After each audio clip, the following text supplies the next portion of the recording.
Good evening and welcome to Q&A. I'm Tony Jones and here to answer your questions tonight. The first CEO of Beyond Blue, Ian Hickie, former AFL star Wayne Schwass, who established the Sunrise Foundation to educate kids. Deadly award-winning psychologist Pat Dudgeon, who's working to prevent Indigenous suicide. Faye Jackson, who's struggled with her own illness to build a career as a mental health advocate. And Professor Roderick McKay, who specialises in the impact of depression on older Australians. Please welcome our panel.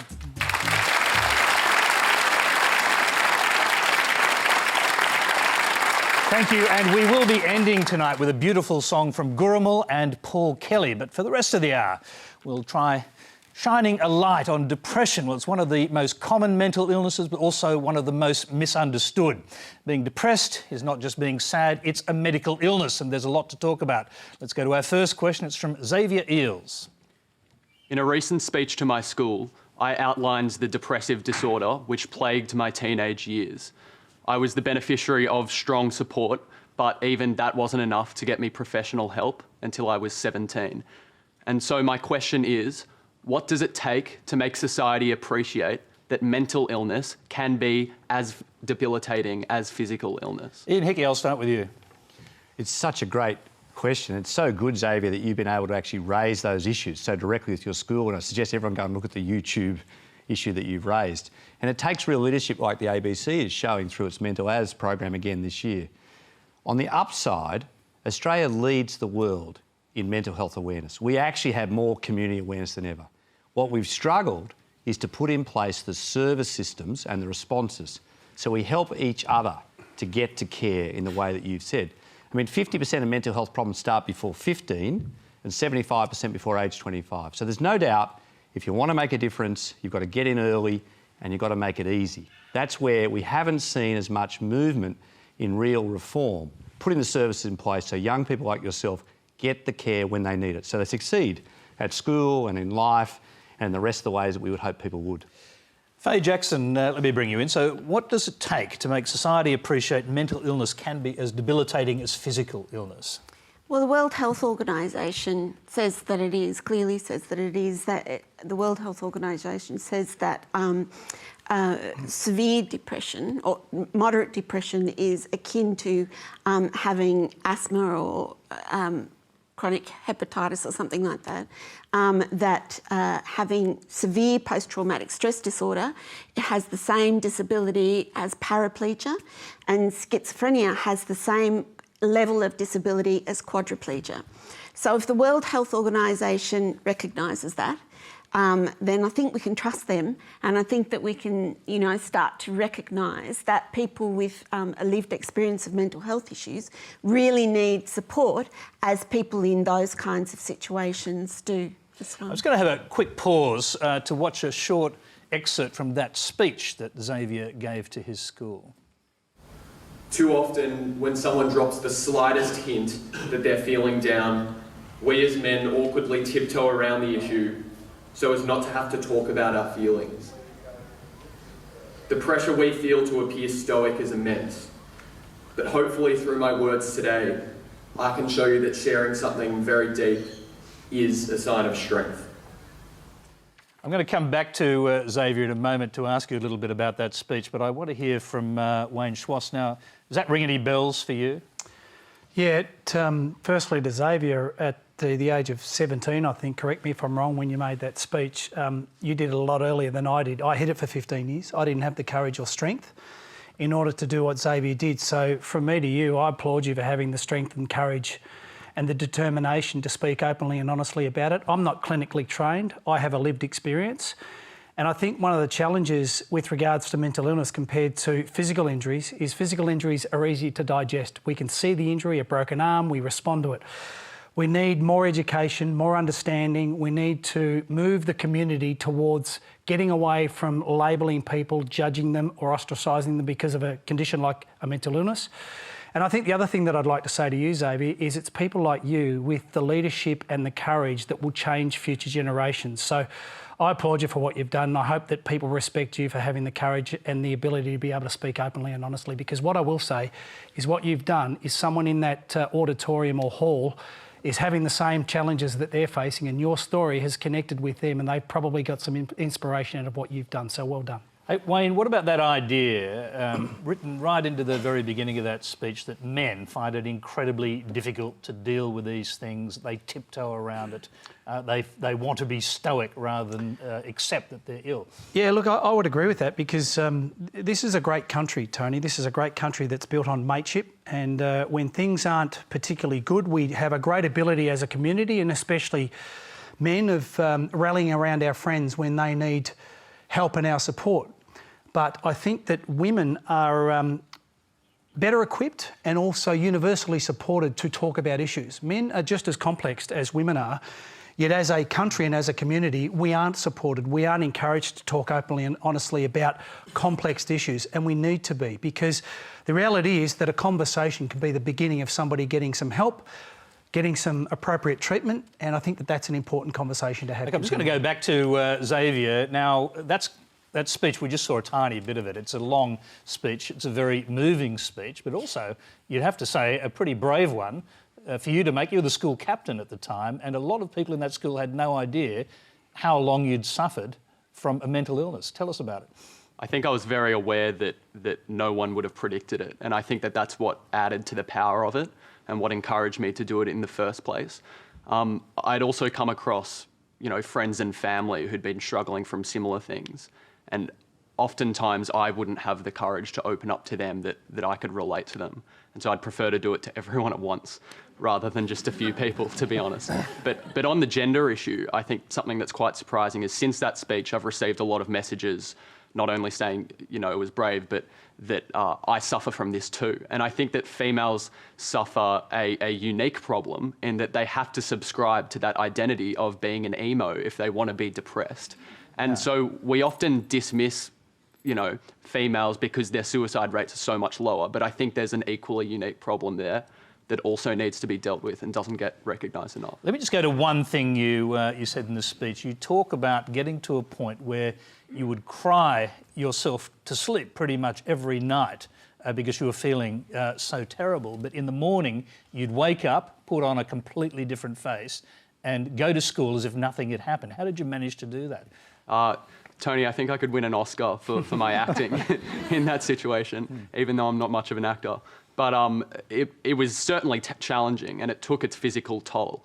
You find yourself to be very tired after days when you know that you've been putting on a mask. You know you haven't been your true self. And you also lose a lot of confidence and become really insecure about who you really are. You start to forget what your real identity is. And I think that was the biggest challenge for me. I started the lines became blurred about who was Xavier and who wasn't Xavier. So it was difficult, but people do it all the time. Wayne, you did it too, didn't you? I mean, you actually talk about bursting into tears on your way home from training one day and not being able to stop for 2 weeks. You've done your research, Tony. Well done. No, look, a lot of what... I'm never surprised by people's courage, and a lot of what Xavier has said resonates with me. Again, I assumed the identity. It was far more important to pretend to everybody else that I was healthy and well. That was at the expense of my own health and well-being, and I did that for nearly 11 years, and it's a regret that I have. I've fortunately been able to work my way through that, but that lived experience has been a great key driver with regards to why I'm so passionately committed to making sure that I'm a male voice who's not afraid to speak about emotional issues. I'm a person that's not afraid to talk as a former AFL player about complex issues, because you never know where another Xavier is in whatever audience that you're talking about that could learn something or seek some inspiration. And I say it again, I think what Xavier's done at his young age is incredibly powerful. I think that it says a lot about him as an individual, but what's exciting is the future generations. We need our kids to grow up knowing and understanding that they have the opportunity and the right to be able to talk about complex issues. Let me go to another question. It's on the same subject, relatively similar subject anyway. It's from Zach Seidler.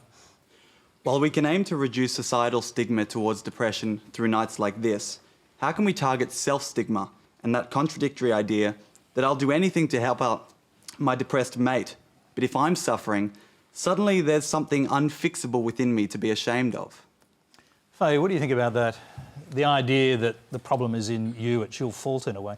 When I was diagnosed with bipolar, I actually passed out. it was such a huge shock to me because I thought that I'd been chosen by God, that I was special, I'd been chosen by God, and then you're told, no, you're just insane, you know. So it was a bit of a shock, you know.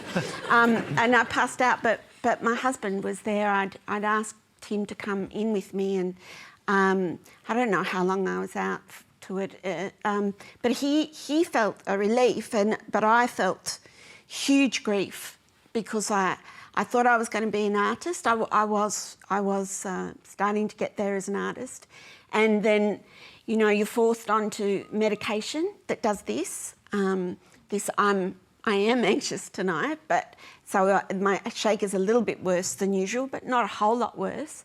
And this is a side effect of lithium, because I've got bipolar or bipolar schizoaffective disorder, depending on which psychiatrist is pushing which barrow. And sorry, Em. But just, yeah, it's the self-stigma was hard for a while. I think it's really difficult because it's not just your self-stigma; it's the families as well. You know, it's really hard on the families as well. So, but even now, even though I'm a deputy commissioner and I have another job that wasn't mentioned, but I'm a general manager of inclusion in a large not-for-profit. I can't advertise, so you'll have to look it up. Not for profit, and but even though I'm in those two positions, I feel like an imposter in there. I'm not good enough. I can't do that. I have this lived experience. I don't. Lots of people don't see it as mental illness. They think it, and I completely accept and agree with that. That for a huge percentage of us, that it's also a response to traumatic events that we've had in our life. And for some of us, we think that it is illness, So we have different, and I'm only speaking for myself. I can't speak Can I just for make one everybody. point, and it's an important one. Psychiatrists originally told you'd never work. Yeah, yes. Now you're running an organisation and you're on the Health Commission. Funny, hey, who was lacking insight? That's... Let me move on. I want to hear from Rod. Rod, the idea of self-stigma, what do you think? Yeah, I mean, the College of Psychiatrists, actually, I'm proud, I chair the Community Collaboration Committee, and you might think the psychiatrists sit over there and the community sits over here, but actually that committee is to make sure everything that comes out from the college actually is discussed with the community, so people who've got lived experience of mental illness. And it was those people who said to us, well, why don't you look at yourselves, and actually why don't you look at the issue of self-stigma within the college? And so that was what we've been doing. We've been doing a project now of 2 years, actually discussing with members, actually how do we look beyond the idea of impairment with mental illness and actually look at the fact that if you can overcome the self-stigma, then you can look at actually how you can look at actually what you gain from the experience of mental illness as well. And particularly as a psychiatrist, how can the profession grow and how it helps people by actually learning from people who've got experience. And the first session we did with that, we actually got put in a room, medium-sized room. We actually, for the first time I've ever been in a room, we had a queue out the door and people doing some rotations through the room, and that was the psychiatrists. And so the reception to that was enormous. And I think that really is part of overcoming the stigma and self-stigma, is actually it's not just men, the professions really have something to do here as well. Dudgeon, listening to this, does it all ring true as well for Indigenous communities, from your experience with Indigenous communities? Well, absolutely. I mean, there are high rates of depression in the Aboriginal community, and one thing we do have is good measurements of our mental health. But there is a mental health gap for Aboriginal Torres Strait Islander people. We have incredibly high rates of suicide, twice that of the other population. We have high rates of psychological distress, high rates of depression, high rates of self-harm, and they're increasing. And it's a big concern. There is stigma about mental health issues, but overall the community and Aboriginal Torres Strait Islander people want to engage and deal with it. So it's part of a whole range of different things. Mental health isn't on its own, and I don't think it is for mainstream society neither, but it's not one thing on its own. It actually is also part of the health gap. So we live 10 years less than other Australians. There's enormous social disadvantage and economic disadvantage for Indigenous communities. We know that our statistics for high incarceration rates are quite appalling, that there's a lot of communities and people live in profound poverty, that we do badly in education, there's high unemployment, etc., etc. All of which you'd have to imagine it's all feeding into the mental health picture. Yeah, so really you can't look at mental health without all those other things. And for us, and the issue is, this is a part of our history of colonisation. So this is the consequences of those, the brutal takeover of lands, the denigration of Indigenous people, and then policies that were draconian and took away all their human rights. So we're probably as a society in a process of recovery. We also we demand that mental health paradigms, and I think for consumers and others as well, sometimes they don't fit us. So social emotional wellbeing for us, which is a concept of health that takes into account your connection to family, community, to your country, to your ancestors and your spirituality, is very useful for us and reflects our realities. So we've been doing a lot to promote that. I work on a few projects. I'll tell you what I'm going to do. Oh, we've actually got a few specific questions on that, so we will come back to that. Okay. I'm just going to go to a question related to what we heard earlier, and it's from Louise Salmon. Hi, my question's for Faye and Wayne. There are many reasons why people really don't talk about their experiences of mental illness, and we've talked about self-stigma and stigma. And I wonder how it is that you have been able to talk about your experiences in such a public way, and what the impact has been on you, and whether it has been worth it for you. Wayne, I'm going to start with you, and you can also reflect on the last question as well, because I know there was a point at which you actually hated yourself. Even though everyone thought you were one of the most high-achieving people in the game, you actually despised yourself. Yeah, again, look, I'm not clinically trained, and thank you for your question, Louise, and this is directed at your question too, Zach, but in my experience, the sole purpose of a mental illness is to destroy your self-worth. It's interesting that you can be successful in your chosen profession, yet you see no positive benefit of anything that you are doing. And I lived through that for a long period of my life. Eventually, Louise, it got to a stage where for 11 years I was diagnosed in 1993. I was vice-captain to Wayne Carey, who I regard as the greatest player ever to have played the game. I've achieved everything I ever wanted to achieve with regards to my sporting career. But after 11 years of diagnosis, I grew tired of pretending. It's like Xavier said, every single waking moment of my life was pretending to everybody else, family, friends, people that don't know me, that I was okay, and I was not. I was miserable, and I was very unwell, and I was unhealthy. And it got to the stage where, after being diagnosed in 1993, of October of 2005, I made the decision to sit down with my family. So that's 12 years after diagnosis, and I put it on the table. And it was the first beginning of the slow process of getting my life back. In March of 2006, I went public, and I went public for two very good reasons, or good reasons that I felt were good. One, sport's given me a great vehicle to use the popularity of sport to advocate for better social inclusion around mental illness, and that's something I'm incredibly passionate about. But the second reason was I didn't want anybody to not know my story. If people judged me negatively, that was okay, but it was the first time that I could be authentic. That was the beginning of a slow process of recovery, getting healthy, getting well.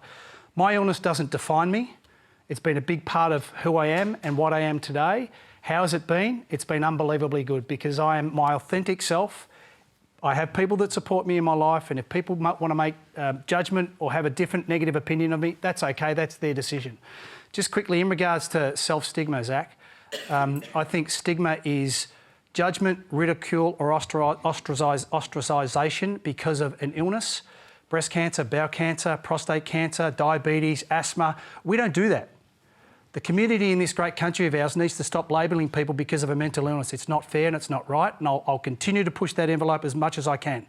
In regards to self-stigma, we contribute to it, and I can only talk about myself, because we assume, we ruminate, we worry, we concern ourselves, we live in constant fear of what people will think. If there's anybody in the room tonight that thinks that way, please don't do that to yourself. There's an unbelievable amount of support, both on this panel tonight, but right throughout the broader Australian community, that can help you. It's your life. You deserve to get the best available treatment without fear or failure. Faye Jackson, let's hear from you on this question of... The question of stigma, but also your decision to speak out. The decision... well, stigma, yeah, that is an issue that you have with yourself. But I think that what's a bigger issue, really, actually, is that society is calling stigma all the time, when a whole lot of the time they should be calling it what it actually is, and it's actually discrimination. A lot of the time, you know. So, and we can even discriminate against ourselves. We can tell ourselves, no, you're not good enough to have that job. You know, like, so I think we need to call it what it is, and if it's discrimination, we need to. That's illegal, and we need to be confronting that. Why did I decide to come out? It was the Rotary Health Research Fund, it was called then. It's now Australian Rotary Health. Were running ads on the telly about depression. And they were really morose, morbid-looking ads. And I thought, we're not going to overcome the stigma with this kind of thing. So I rang up the CEO, George Lett, and on the line, and I spoke to her what I thought was about 10 minutes, and she says it's about an hour and a half. But and I said, look, this ad is just going to alienate us more and more, you know. And so we talked, and then. That was the last I thought I would hear from her. And about 2 weeks later, I got a phone call from her, and she asked me if I would speak publicly about it. Well, it wasn't just my decision to make. I needed to run it by my family, because back then I was the first.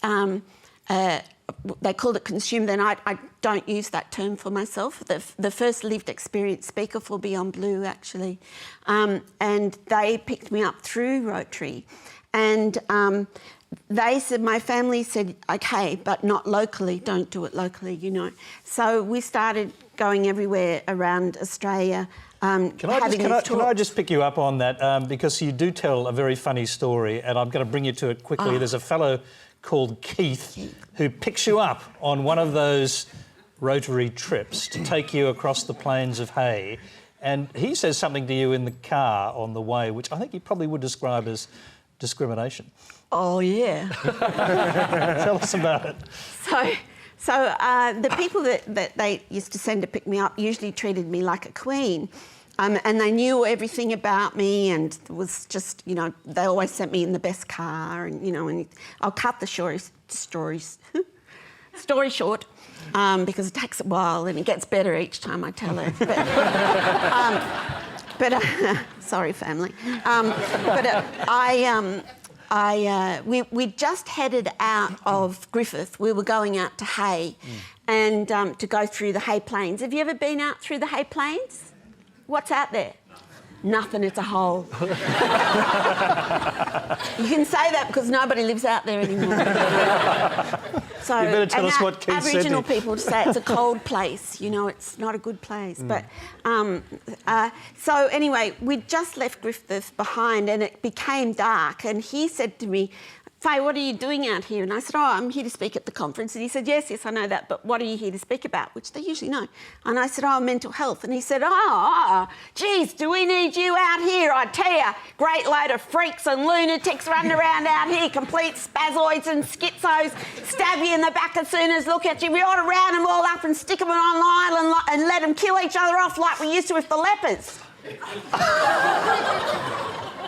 Now, like, I've heard a lot of crap out of people's mouths, but not so much usually from one guy alone with me in the cab of his car on the way out through Hay Plains in the dark. And I was a little bit manic, hyper, just hyper. I was still taking my tablets. I was thinking all these things that I'd like to say and do to him, you know. Anyway, and then he says to me, Faye, what are you? Are you a doctor? And I said, no, Keith, I'm not. And he said, oh, psychiatrist, as if psychiatrists aren't doctors, but we do wonder. No, Keith, not a psychiatrist. Psych nurse? No, Keith. Then what are you? And I said, Keith, I'm the nutter. And he freaked out, you know. Anyway, we're driving along. We got talking about farm stuff because I grew up on a farm. And then he eventually said, Faye, I don't understand. I mean, just how sick are you? Because you seem quite normal to me. And I explained to him things, you know, and I said, but we're all different, you know. People think that everybody with schizophrenia is like each other, and we're not. And everybody with postnatal depression isn't alike. And I've got bipolar, and I'm not like anyone else that's got bipolar. You know, we're all different. And I said, like, for me, I'm unique in the way that if you say the word kangaroo, and I knew he'd say it. And he went, kangaroo? And I went, Keith, it's Beelzebub, Keith, take me to Adelaide. Oh! And he pulled the car up and he jumped out and he ran across the road, got himself caught up in the barbed wire fence, you know. He expected to die out there that night, and I don't like to let anyone You know what, down. I think we're going to leave Keith.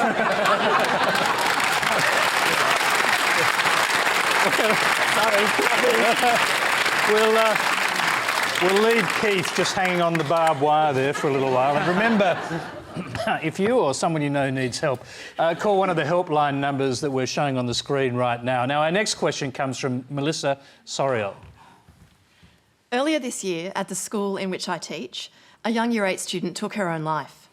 Although it's heartbreaking that such a tragedy would become a catalyst, it has led to quite a more open discussion amongst teachers about the mental health of students and the signs of depression.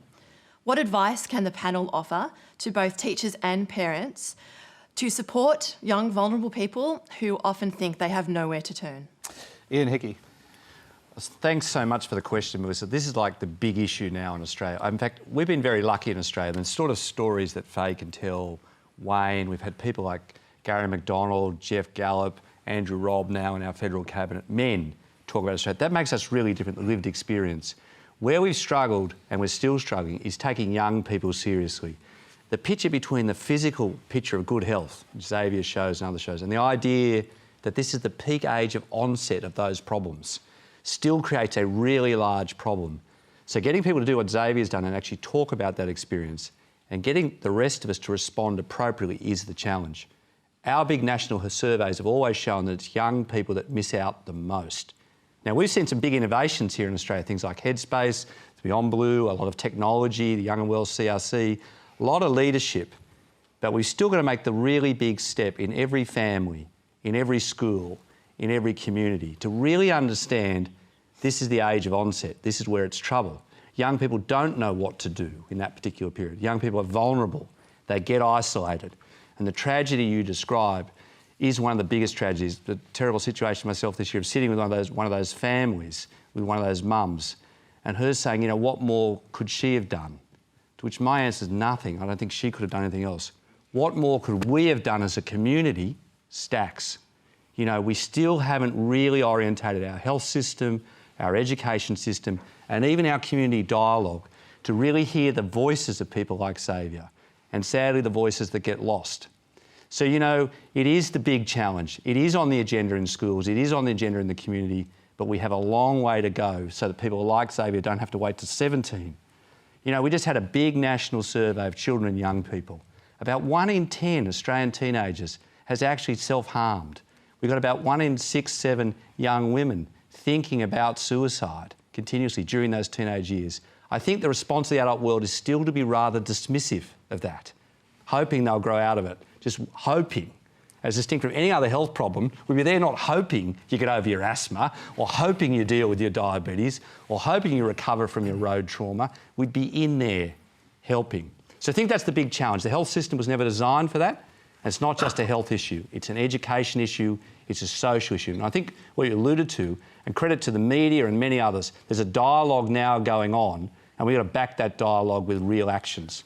But the most important thing is prevention. And the thing, I think that the thing that would lower so much mental health issues is to stop child sexual abuse and to stop the abuse in families of any nature whatsoever.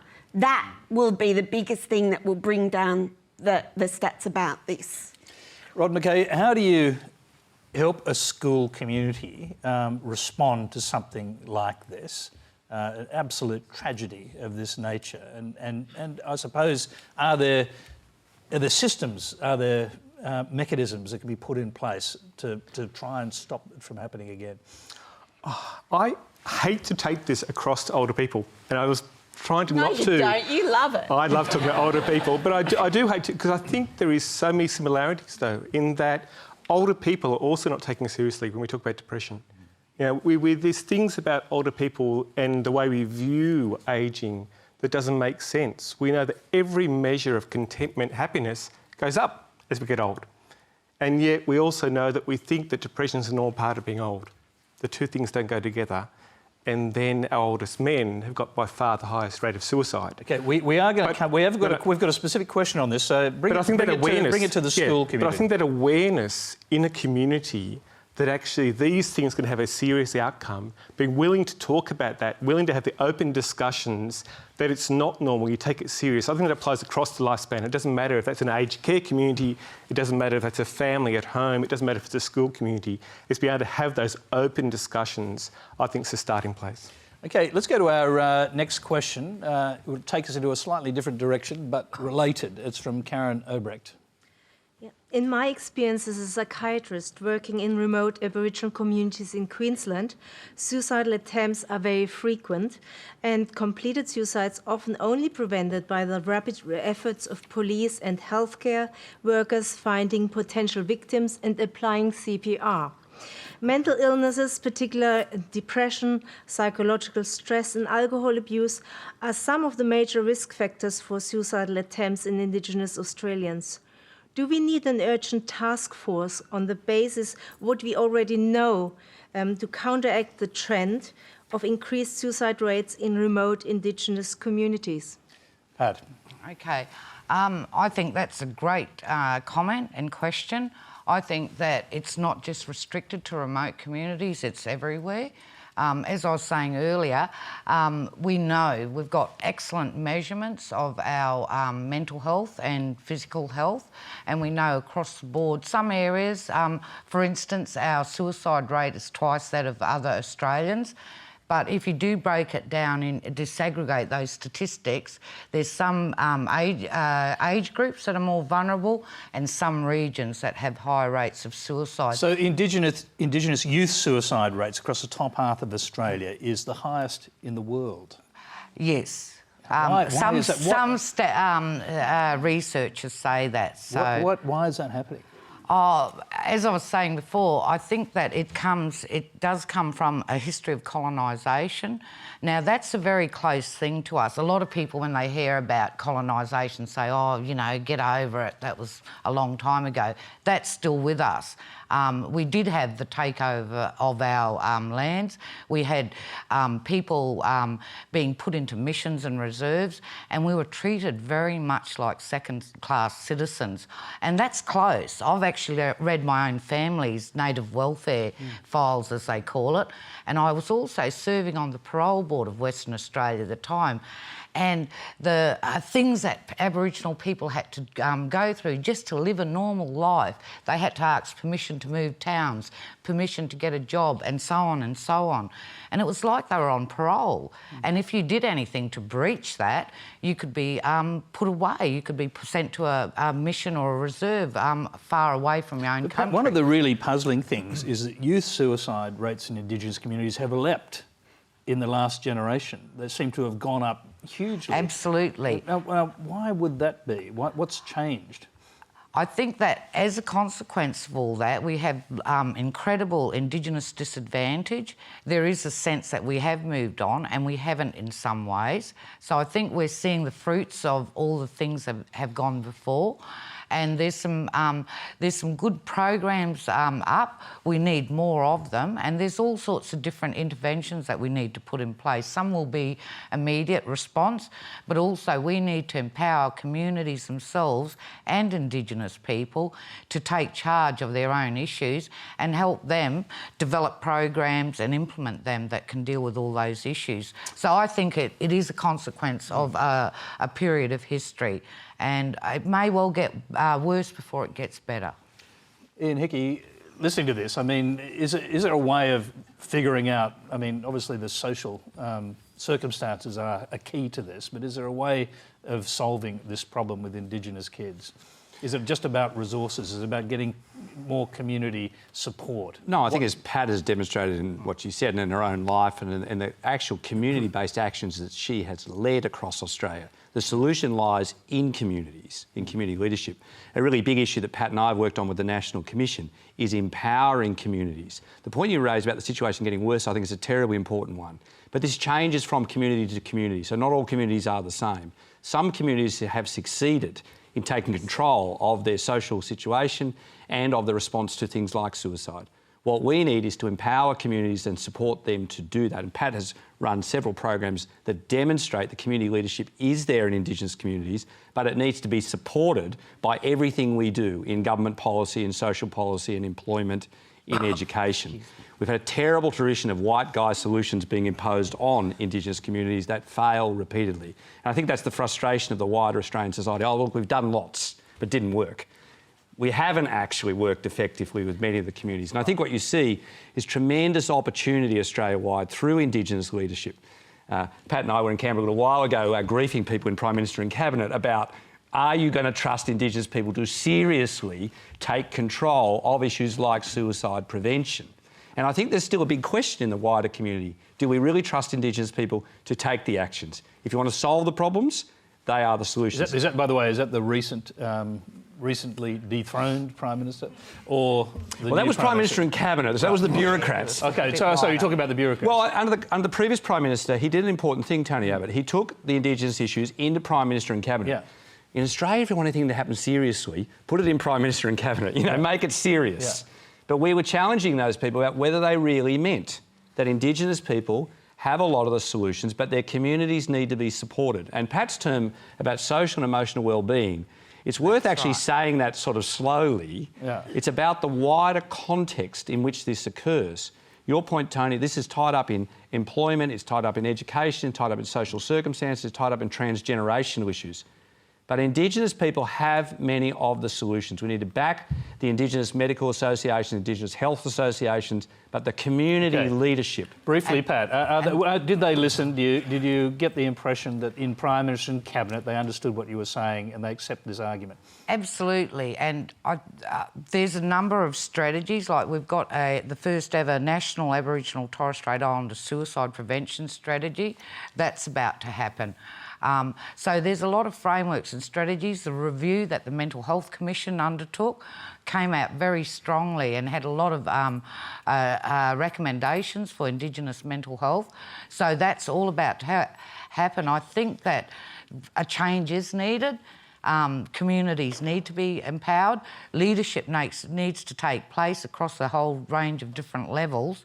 I think governments, whatever party they are very concerned and keen, they're keen to make change. Right. So I think we're at the beginning of a change. OK, let's move to another aspect of the suicide question. We've got a question from Margaret Patterson. Yes, hi. It's for Dr McKay, really. As a society obsessed with living longer and looking younger, could our attitude to the elderly as a burden on our economy and our health system be a contributing factor to the high suicide rate in those aged 80 and over? Rod McKay. It's not going to surprise anyone in this room, they're going to say yes. We have bizarre, as I started to say before, bizarre ideas about what it means to grow old. What it means to grow old is it means to be the main carers of our grandchildren, therefore the main supporters of our society, who's having both parents or the whole family, whatever that family looks like, working. What it means to grow older is to carry the wisdom of community. What it means to grow older is not to get dementia. 80% of people at 80 don't have dementia, but all our stories are the other way around. We know from Europe, there's a lovely study that looks at the attitude of society to older people, whether they contribute, and the suicide rate. And the suicide rate in older people is lower in those countries that value older people. So there's no doubt that our attitudes have an impact. The question is how we can turn those round. Rod, can I just mention these figures because they're astonishing. The highest rate of suicide for any group in Australia is for men over the age of 85. What's going on? Well, first of all, we know it is an international problem, but it's not in every country. We know that in the UK, that rate has been going down over the last 20, 30 years. In Australia, it was going down, but then it plateaued about 10 years ago and it started to go back up again. What's happening in the UK? Well, we know in the UK they are taking actually the issue about age discrimination really seriously. So they're looking at in legislation, and that's had some adverse effects as well. So I'm not saying legislation's the answer, but society actually having a serious attitude, view of it is important. But is it why men over the age of 85? Is it have they concluded that the society has nothing left, or they have nothing left to offer society? Is it about illness? What is it about? Yeah. So we know just in the over 85s in men, the same as in younger people, depression's still the biggest driver. We know the one study that's tried to look at whether euthanasia is the driver, which keeps coming up when you try and discuss suicide in older people. That study found it was in about 10% of people it may have been a factor. We know that in the Netherlands, where euthanasia is legalised, they've got a higher rate of suicide in older men than we've got. So it's not an issue about euthanasia. It is, though, probably an issue about the fact that we don't create the environments that older people can flourish in. I mean, you think about dementia hostel, the sort of views people come to is of horror. I mean, one of the things I was really pleased to be involved in was called the Positive Living and Aged Care Awards. It was looking at mental health promotion in residential care. And one of the lovely outcomes of that was actually this dementia hostel, which sounded good, but not that amazing, had the preschool come in with the kids and spend time with the family in the hostel. That was good. What was amazing was they then took the people from the dementia hostel to be carers in the preschool. And they showed the videos of the outcomes, and to see those people coming back to life, to see the parents, to see that the kids having like a grandparent in the room. That's about creating an environment where older people can flourish, and that's what we have to do. OK, well, we've got quite a few questions on different subjects. You're watching Q&A Mental As. Our next question comes from Sarah Collins. From the studies that look at effectiveness on mental health, it's obvious that these medications are not as effective and is not really doing the right job. From studies put forward, such as from Gauthier and Whitaker, it highlights really that the drug companies are winning the battle, not people like me with depression and bipolar that have tried several medications. So why are we not taking this on board and funding more psychology and psychiatry clinics, and especially detoxification clinics? Faye Jackson. The medication question is one that comes up. You've made the point that the medications you're on and that many people are on are inevitably going to shorten your lifespan, but on the other hand, they do control your symptoms. Yeah, this is a really vexed issue. There's a lot of people who are very anti any psychiatry intervention, any medication, and then there are other people that say that their lives have transformed in a positive way because of it, So it's very individual for individual people, and the side effects are different for different people. However, the stats are in. We are dying much younger as a whole, yes, it is because people who are on the medications. On the medications. Yes, we do smoke more. Yes, we don't have enough money for really good food, that kind of thing. A lot of us are homeless or don't live where we feel comfortable. We're alienated from our families. However, I don't have any of that, and I've got these side effects, you know, and a lot of us, you know, I used to be a size 8 and I went to a size 16 within a couple of months, and a lot of us become really morbidly obese and get diabetes and heart failure and all of those things, and we die much younger. There's so much talk about suicide, as there should be. Absolutely, there should be. But 77% of us who die younger because of poor physical health, not only because of the side effects, but also because when we have physical health issues, we either don't go to the doctors because of how we've been treated by them, or when we go, they don't take us seriously. And that happens not only for us, but also for our families. If we take our children in and we've got mental health issues, you know, then they don't take us seriously about our children's mental health. And it's a huge issue. And mental health is an intergenerational issue. And talking about what do we do about children in school, you know, back to that, you just can't just look at the child. You need to be working with the whole family. And about, you know, what do you do about all of these drugs? It's really vexed. But there are other ways of helping people. But there are ways of people using those other ways as well as medication as well. So peer support, there's really good stats in now that peer support is a really wonderful way. So peer is somebody with lived experience, like me, supporting someone else with lived experience. So we mentor and we give hope, because they can see that we recover. And I claim my recovery. Doctors, some doctors, not all doctors, some doctors would say that you'll never recover. You know, you've got a serious and enduring mental illness, Faye. You will never recover. You know, you'll never be a valuable member of society, you know. Well, okay, it appears as though I'll be on the medication for the rest of but because when I come off it, I get forced back onto it.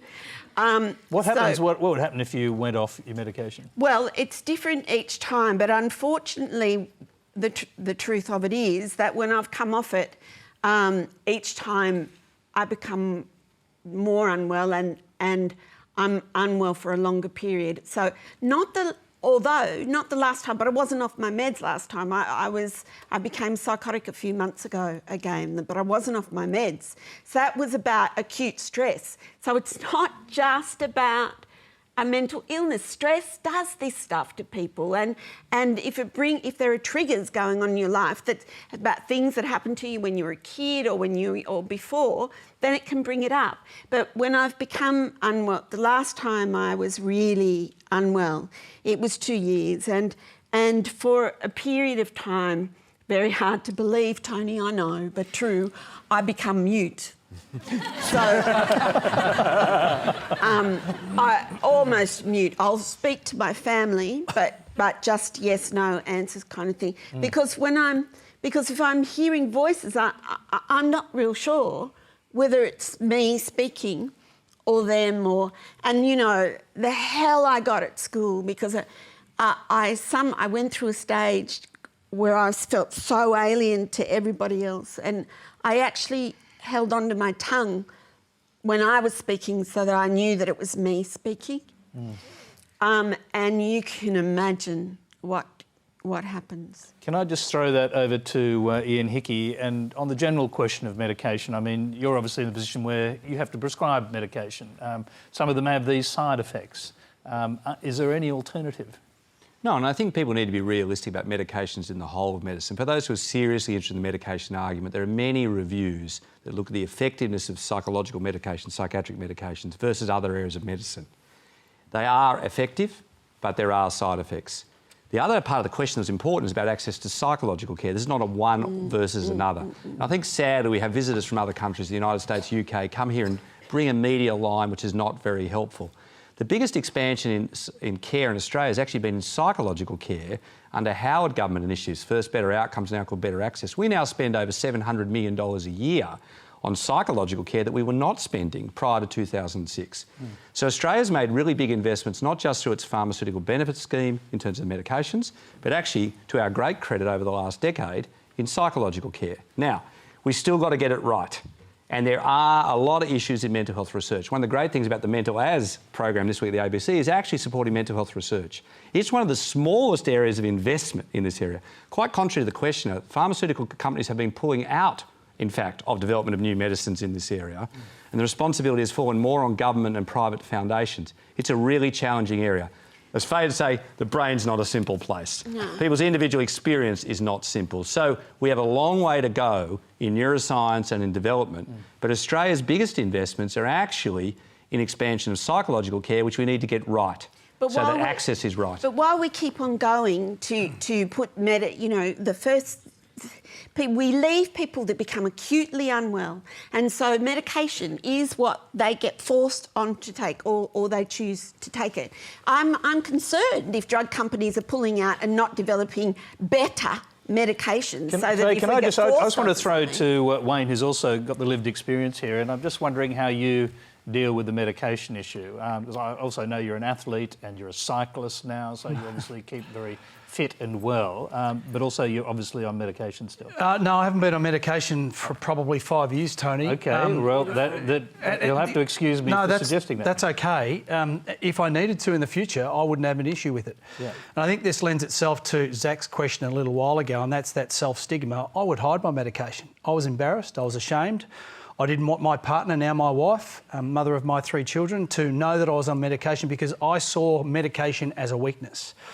To Sarah's question, I think again, I'm not a professional, Sarah, but I've got a lived experience.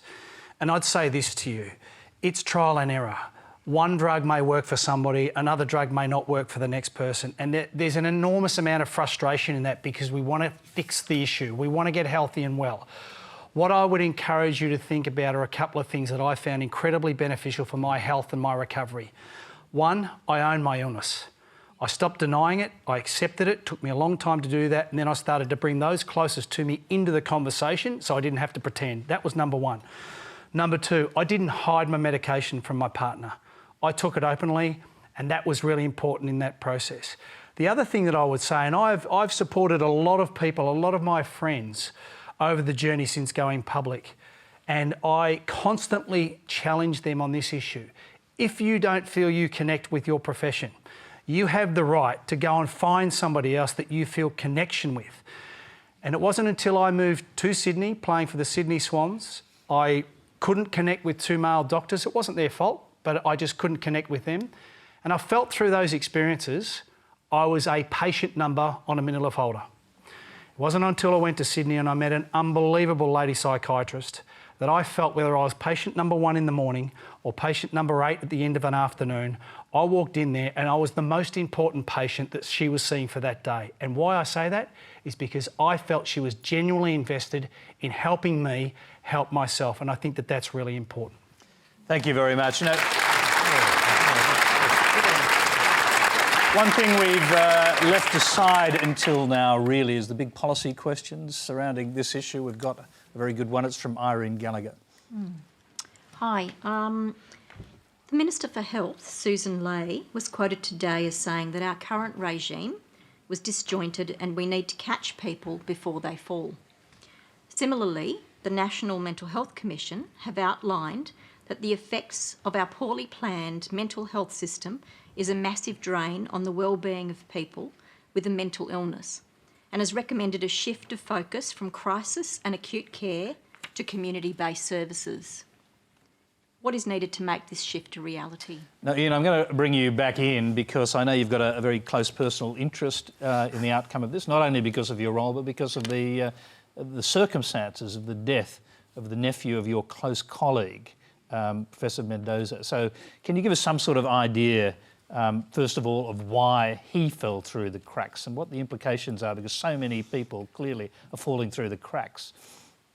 And that's the big issue here, Tony. I mean, Australia's understanding that the bravery of all the people you've heard this evening talk about their experiences. Australia, I've just come back from overseas again, is really different to elsewhere in the world. The level of community involvement, the role of the ABC, the discussion we've been having for 20 years, and we've tracked it, is big. The Australian community is the most open to change of any community in the world. But political leadership and political action matters alongside community action. So the Abbott Government Commission, the National Commission that Pat and I are on, to say, look, in a very Tony Abbott-like way. Let's cut to the chase. What can be done by the Commonwealth government in this period of government, in this period of the election of this period of Conservative government? We delivered last December 2,000 submissions, another year of work. I'm always amazed at the extent to which people will re-engage in further reviews. That was delivered last year, with the point the government would take actions. As you've noted, apparently there's been a change in Canberra since then, Tony. Prime Ministers matter. The new Prime Minister has made it very clear that he believes and understands the point that Alan Fels has been driving. This is an economic issue as well as a social issue. Mental health is not a simple, narrow health issue. To really succeed, you need to involve the whole of government. It's economics. Alan Fels made the point it's a more important economic issue in many ways than tax reform or many of the other things we discuss every day of the week. Up to 4% growth in GDP by actually effectively dealing with mental health. So I think the issue is now one that really goes back to a point Julia Gillard made. This sat with a cabinet minister, Mark Butler at the time, who had the two big issues as far as I'm concerned, mental health and ageing. And it required serious focus. I think now this is back with it. And interestingly, we've seen Prime Ministers succeeded, and I'd highlight two. John Howard, working with Arthur Sinodinos at the time, is very interesting, but now very important again. Working in partnership with the states, with Morris Yemmer at the time in a COAG initiative in 2006 in Schwass through a human rights report.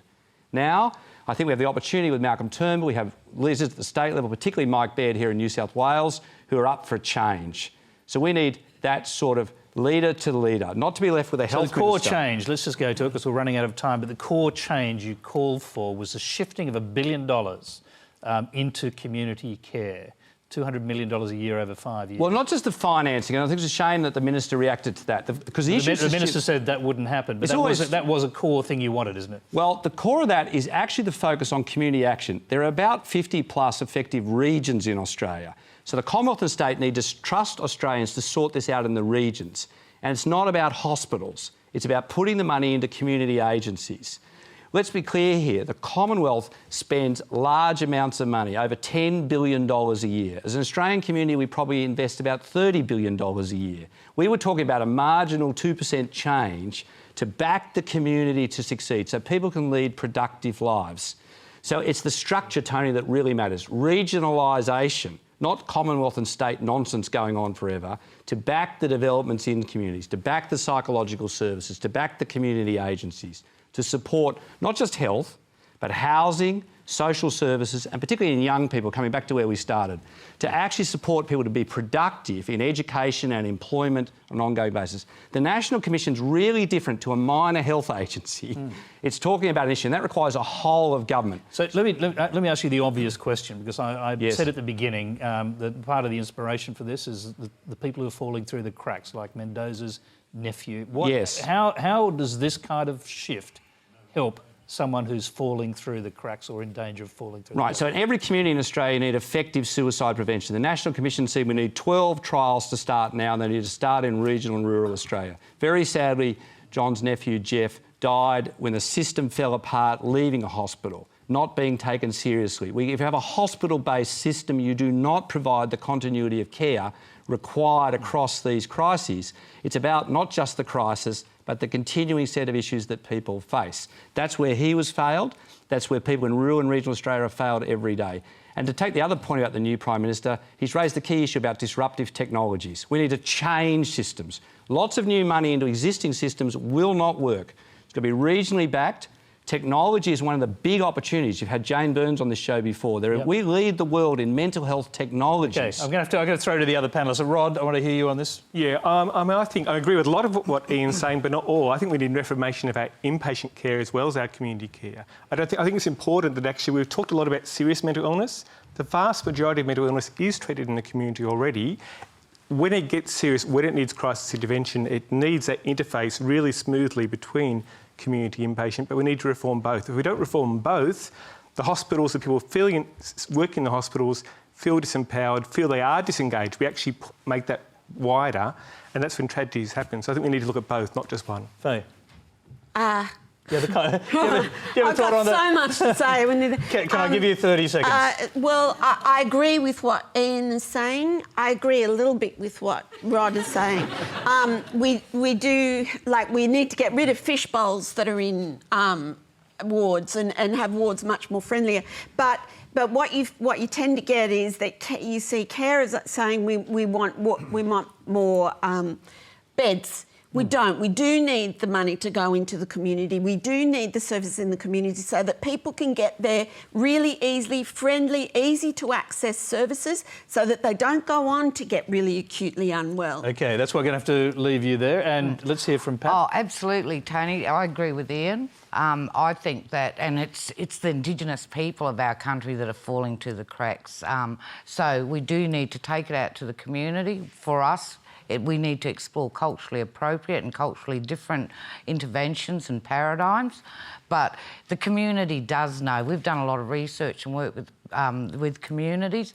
They know what the issues are and they know what the solutions are. We need to work with them to ensure that they take charge of those. Wayne, what do you think?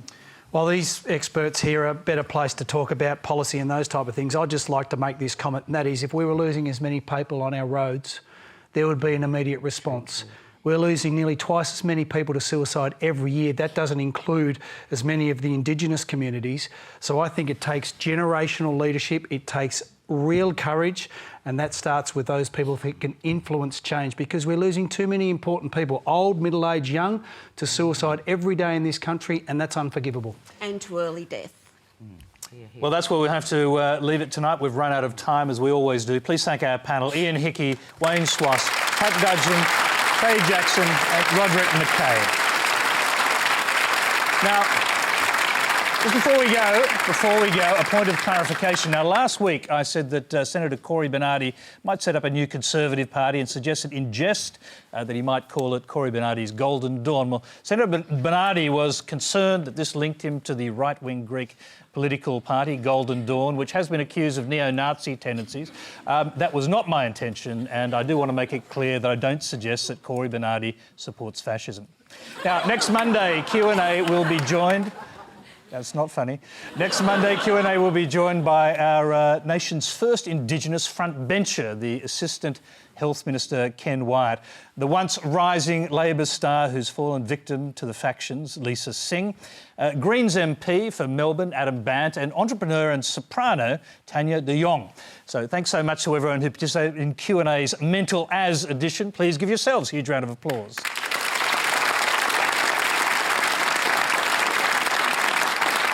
Thank you. And just to repeat, if you need someone to talk to, please contact one of the helplines on your screen now. And we'll end tonight with an uplifting performance from Gurrumul Yunupingu and Paul Kelly singing Amazing Grace from Gurrumul's new album, Gospel.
Sweet the sound that saved a wretch like me.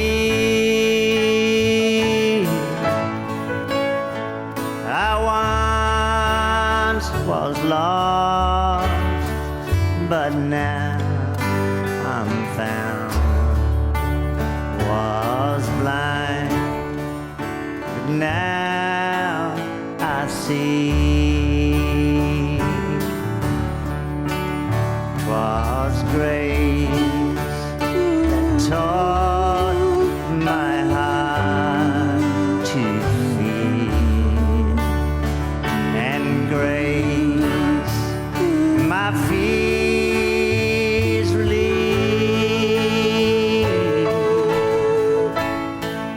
How precious did that grace appear the hour I first believed.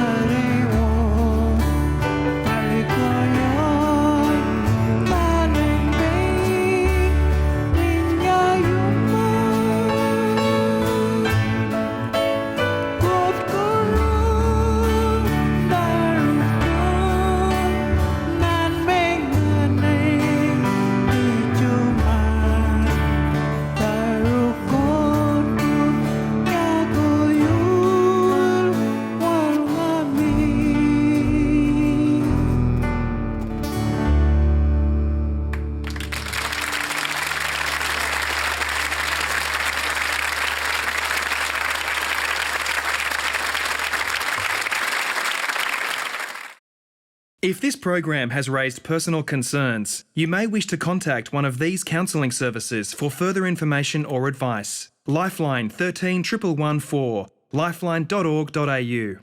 Beyond Blue 1300 22 4636, beyondblue.org.au.